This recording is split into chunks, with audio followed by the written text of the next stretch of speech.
So the air around me is made up of different things, you know? And you're like, I thought that was knowledge, that the air is made up of things, but people just assume air is air. And the amount of people that say, that the gas around is oxygen. I'm here on holiday. Do I want to do school? Do I want to do science? Welcome to Dive Around the World, the podcast that brings you stories, insights, and adventure from beneath the surface. Each episode, we explore the people, places, and passion that make diving more than just a sport. Hello, and welcome back to the Dive Around the World podcast. My name is Corinna, and today I'm here with Adam Wood, and we are talking about science of diving, a super exciting topic. And we are talking about the new and updated version of our Science of Diving manual. Hi, Adam. Hey, Corinna, how you doing? I'm great. And yourself? I see you obviously not at home. No, I'm not at home. I'm in Egypt right now. We're planning some more skills videos. So I'm here trying to get the organization for that done. But I'm really excited to tell the people about the update to Science of Diving. So happy to be with you. Awesome. Thank you so much for coming and taking the time. So let's talk a little bit more about the program. First of all, what would you think has changed? Is it a reimagining of the book, or is it just a little bit of an updated text?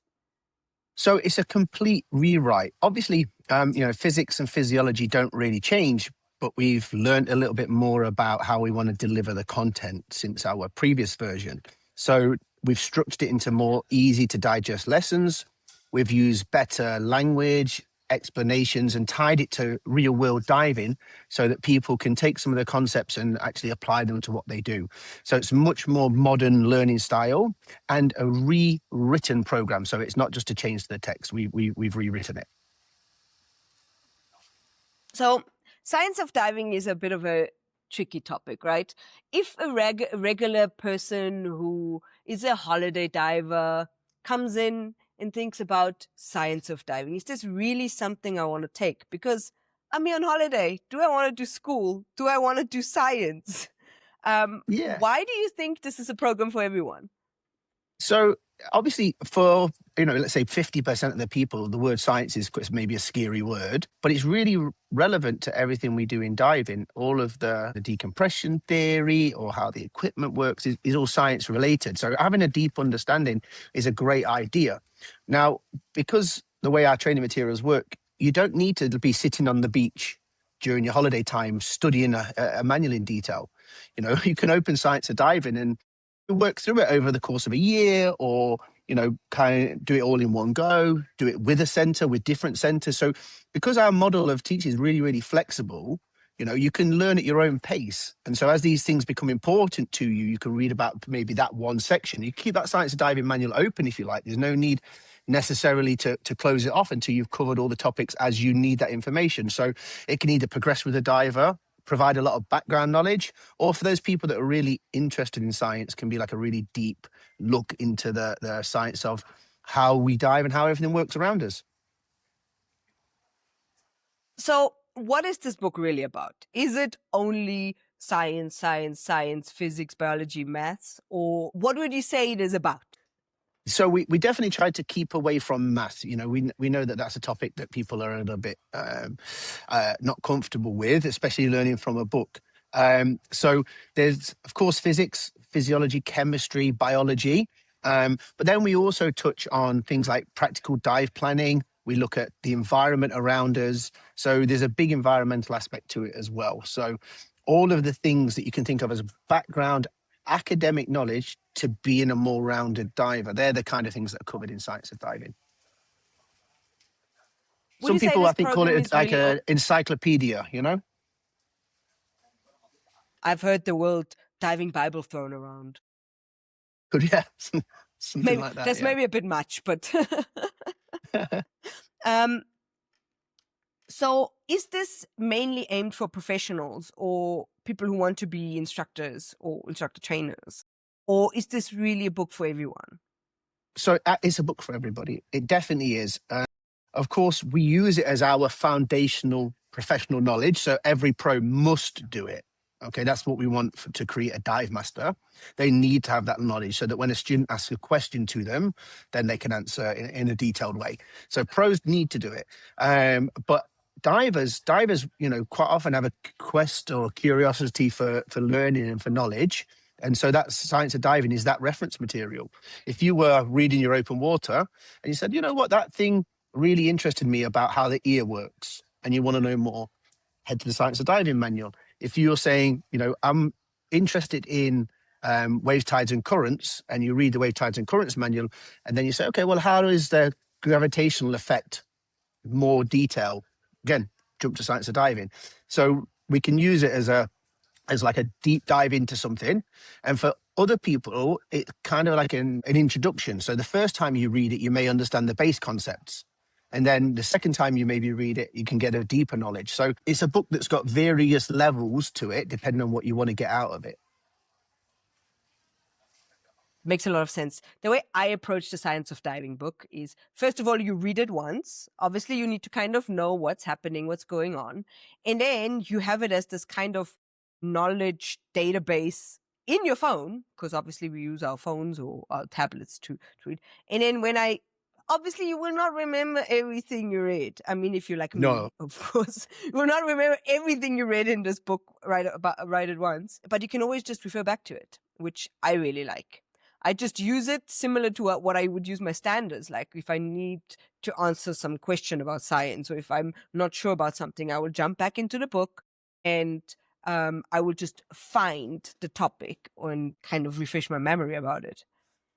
Yeah, that's it. So it can be used as a reference. The other thing, like we really recommend, is reading the book first at home, just kind of making the notes. So using the app features to make notes, and then sitting down with an instructor. Having a classroom based session. A lot of our training now we do as active learning sessions, and we'll pick up the academic information as we go through practical training and dives, where the Science of Diving is more of a traditional, let's say, format where you want to do question and answer. You want to work around some of the topics with somebody who's got a deeper understanding. And so do the home reading and then go to your local centre and sit with a professional and go through it. That's the best way. The cool thing about Science of Diving really is that it's only knowledge-based, so there's no mandatory dives connected to it, I think. So it's the perfect winter program. Anybody who's still in winter right now, sinking in snow, ice outside, you do not have to get into the water for this one. You can just go find an instructor, find a dive center, and you can run through it in a physical classroom, but you can even run through it in an online classroom, which is also a really cool option. Yeah, I think the virtual classroom is a great one because obviously a lot of the topics, especially environmental topics, the instructor will relate to the environment around you. And so if you're doing it with a group of people in a virtual classroom from different areas, well, then you can get a lot of extra knowledge about particularly how it works in that area, or the environmental aspects of a different country or different location. So there's various parts that can go with it. I think it's Of a course, super fun book. I think, we've got these chapters and you can break each chapter down as well. So I don't want people to think that they have to sit and read an entire encyclopedia in one go. It's divided into chapters, and each chapter is divided into lessons that sort of fit with each other. So you can read 2 lessons and come back to the book a couple of weeks later, or do part of an online session with an instructor and then come back to it. So 30 minutes a week or something, so it doesn't seem too heavy. I agree. I think also most training centers actually break it up over like 1 hour lessons. A lot of them, even if especially when it's online, right? You do it in 1 hour lessons over like one lesson a week over a few weeks or even months. So that's a super cool and easy digestible way to learn more about diving. Obviously, Science of Diving can be a bit intimidating, right? I mean, it sounds intimidating, but also there's a few chapters. What, in your experience of teaching this program, what chapter or what topic scares divers the most? Physics. Physics is the one. Physics is a big field, though, right? We've got all the way from, how does pressure affect our body, all the way to like particle physics. So people don't understand, where we're going to be. Are we talking about very basic Boyle's law, pressure volume relationship, Or are we talking about colliding particles in CERN? There's a big scope to physics, and hopefully with the new manual we've achieved a really right balance, giving you the information that you need that's relevant to diving and trying to explain it in a way that makes it make sense. That's the key. Yeah. Physics can be very intimidating. I can see that. I think another topic, and that's along with physics that intimidates a lot of divers, is diving related injuries, understanding the physics about that. And why would you think this knowledge is important, even though it sounds super scary? It's almost like I've spoken to dive instructors before, and they're like, it's such a hard thing to teach because it will scare people off. What is your opinion on that? Yeah, absolutely. I think we need to approach diving with a balance. Diving definitely has risks, but when we look at it in terms of number of incidents per number of dives, it's actually super safe. And more people get injured by coconuts that get injured diving. So we need to keep that relevant. But we should talk about, what could potentially happen if you don't follow the guidelines that are set out, ascent rates or decompression limits, etc. In the early days, you want to know what the limits are so you can't break them. And then as you get progressing your diving, you want to know why those things exist and what could be the potential outcomes. The ones people don't like are the lung expansion injuries. Can you remember all the mediastinal emphysema, pneumothorax, all these super long words? Yeah. All that stuff. Yep. That's what made it complicated. And they seem really scary when you don't understand them. But we want to tell people that this is a potential thing, but this is the super easy way to avoid it. So don't hold your breath, control descents, making sure that you don't aim always for the surface during ascent. You're making some kind of slow stage descent. So you're stopping on the way up to give yourself a little bit of extra room. So making it practical. Yeah. And I mean, if you don't remember the names after, it really doesn't matter. Lung overexpansion injuries, especially, or the different types from the decompression. If you don't remember the names, it really doesn't matter, but it will give you the principle and it will explain to you why it happens and why you're not supposed to do certain things. That's why it's super important. I'm a sucker for a good value. If you don't give me a reason to do something, I will not do it. Yeah, absolutely. I want a reason. I think our team have got a little bit better at that as well. In the past, our review questions at the end of the chapters and exams were like, do you remember the word for and the answer is subcutaneous emphysema. And we've sort of gone away from those kind of questions as well, where we would now say something along the lines of, what is the potential problems of a breath holding ascent? And then it would be, lung overexpansion injury, to try and make life more simple and more realistic. So yeah, actually remembering formulas you don't need to do. Remembering the names of, the complicated names, you don't need to do all that stuff because you have your book in your phone, in your hand for life. So you've always got the reference. So as long as you understand the concept, you can always go back and find out the detailed word. This is another thing. When you teach this class, I mean, we've both taught science of diving before, right? So even with the new one, with the old one, students, there's a few topics where students are like, oh, that's why that is. What do you think is the most common aha moment for students during this program? I've always found that when I explain what gas actually weighs, so we talk about gas density and the weight of oxygen and the weight of nitrogen. And so everybody said, well, I don't care what air weighs. It doesn't weigh anything. And then you say, well, technically you lose around 3 kilos of air during a dive from your cylinder. And then they go, that's why I can't stay down at the end. They sort of knew at the end of the dive they'd be lighter, but they didn't really put a number on it. They couldn't put like a 2.8 kilos number on it. So they were like, a bit lighter, I'll take an extra kilo for the end of the dive, with no real understanding why. So when you explain gas density and you say, look, the gas has a weight, it's physical, especially when we compress it and put lots of it together, then it matters. And then people kind of get the big eureka moment. Okay, that makes sense now. Yeah. I mean, that is... What about you? And that's the cool thing. That's the cool thing about science of diving, right? There's a few. I mean, gas density being one, also liquid density, so talking about different water types, altitude. Altitude is a huge one, I find. Especially for you in Johannesburg, really, right? Yeah. People, every time, this is a fun fact about Johannesburg. Every time I tell anybody, oh, Johannesburg is 1,800 meters, everybody's like, what? Yeah. It is very high up. People come here to do altitude training. Like they will do a lot of, if you're comfortable running here, you have a much easier time running on the coast, for example. Yeah, I don't know if people know that, right? Every open water diver is an altitude diver when they learn to dive in Miracle Waters in Johannesburg, right? Most dive centers actually combine them. They add altitude right along with open water. So Yeah, yeah, and that's a really cool topic. A lot of aha moments.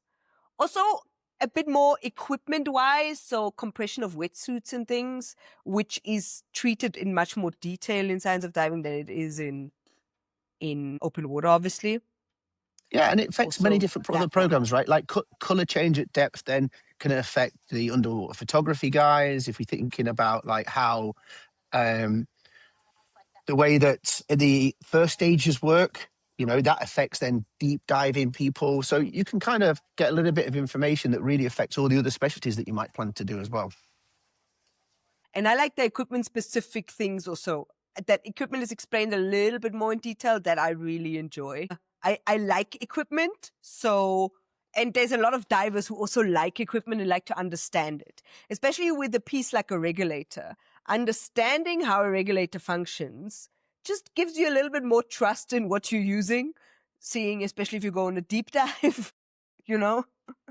And it also helps you purchasing decisions. If you walk into a training center and see 20 regulators, and this one is a piston, this one is a diaphragm, this one is overbalancing, this one has a venturi, this one has a crack adjustment. you know you're like, okay, well, they're all really nice words, but like, what does that do for me? Do I need that? Is that complication that I don't need for the type of diving I'm doing? And so having that background knowledge can help with purchasing decisions, especially on the equipment side.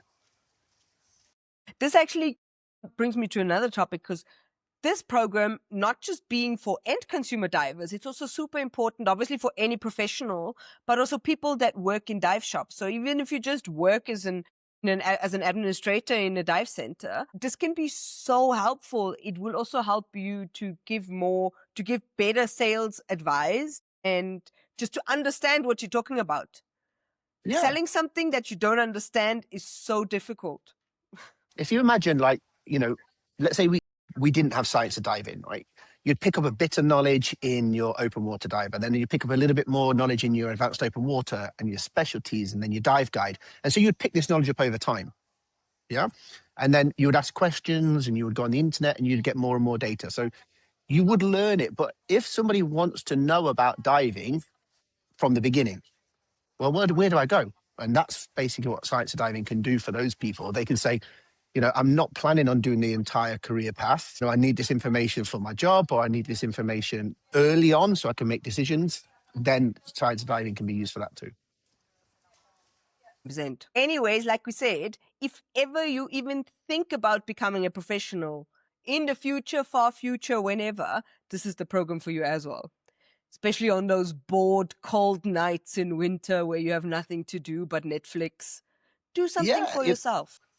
it's a good one for sitting on the plane and when you're traveling. It's a great one for doing in the winter time. It's a fun one you can do as online sessions, as you said before. So, you can keep yourself active when diving's maybe not available. Okay, let's come back to the book a little bit. So, what are different things we talk about in the book? What's the different chapters and what we treat a little bit more detailed? Okay, so we've got our main chapters where we have physics and physiology, we have chemistry um, and biology, we have environment, we have dive planning, and we have equipment and decompression theory. So they're the topics that we talk about. And each one of those is broken into sub lessons.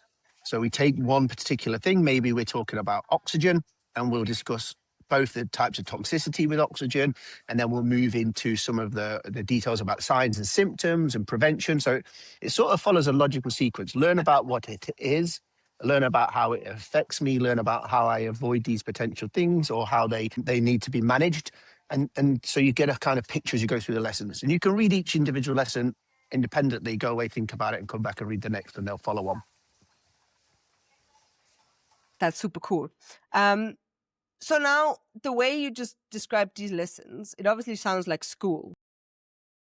somebody who just came out of school. Why is this program now not like school? Why would you call it different? Do you have to be a full-on nerd, super sciencey, and really love this kind of stuff to take this course? No, that's what we're really hoping that when people get it, they'll recognize that it can be read by anybody, and those people that do want the really deep understanding will use their instructor to get deep knowledge.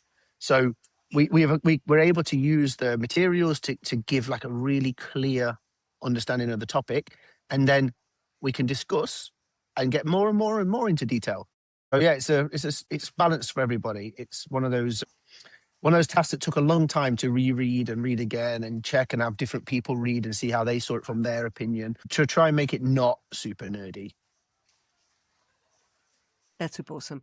And I mean, there's a lot of graphics in there. There's content in there. We break it up, obviously, with quizzes in between. So yeah, it's definitely not like school. I don't know. No. Not like school when I went to school. I haven't been to school in a while. I couldn't say.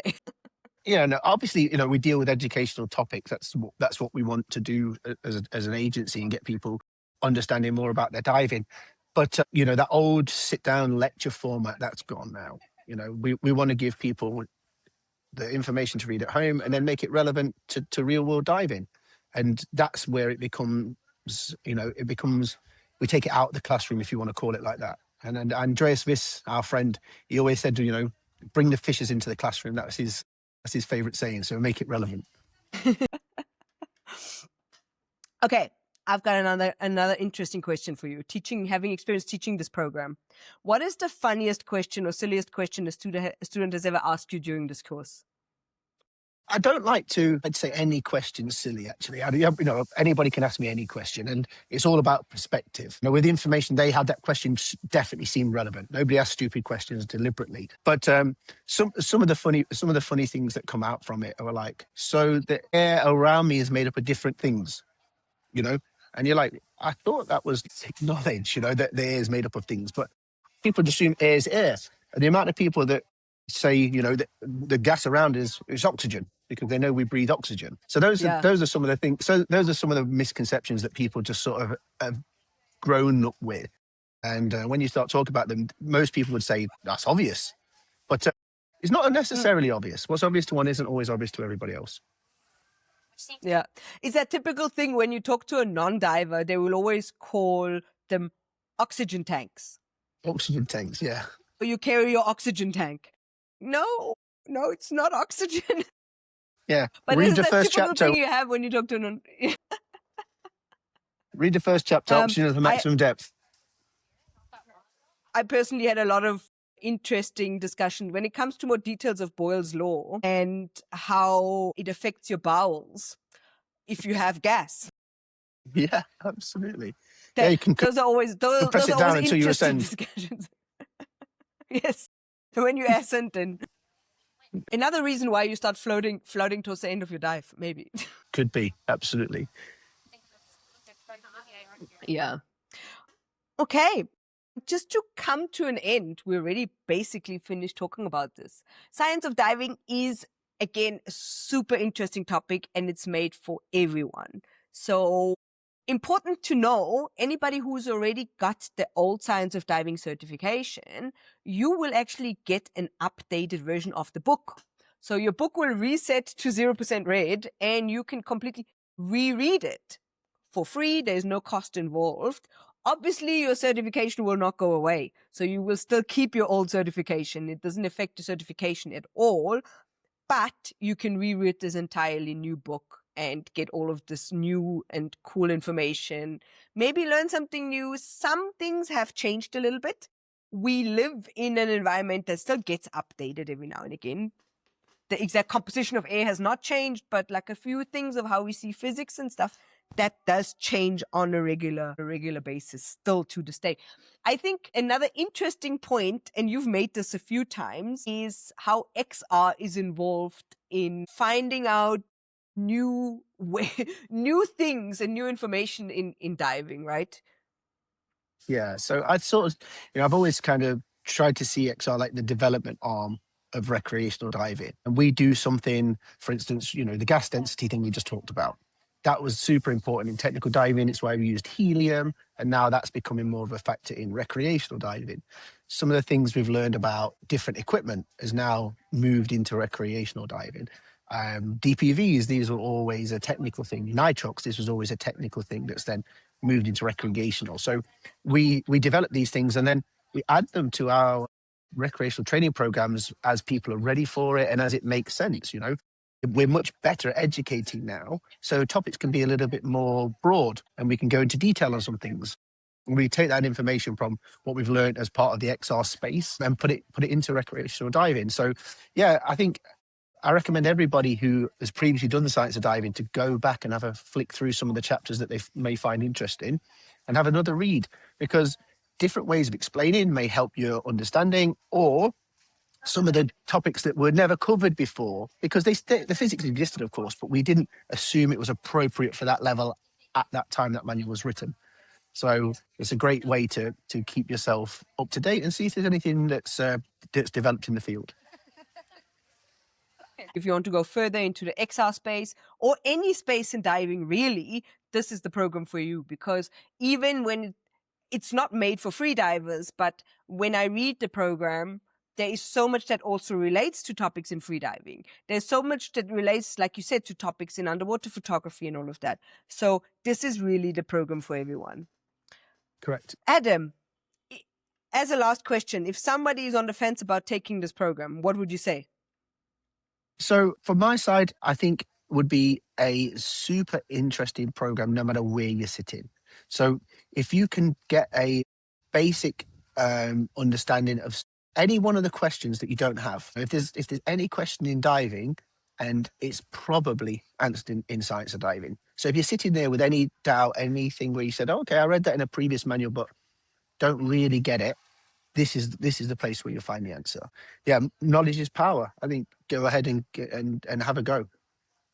Like I say, you can keep it open. There's no need to necessarily complete the program, right? You can read it, and as you become more comfortable with it, then go and sit down with an instructor. 100%. And if you're at home right now thinking, yes, I'm going to take this program, just go visit our website, go on diveinsider.com.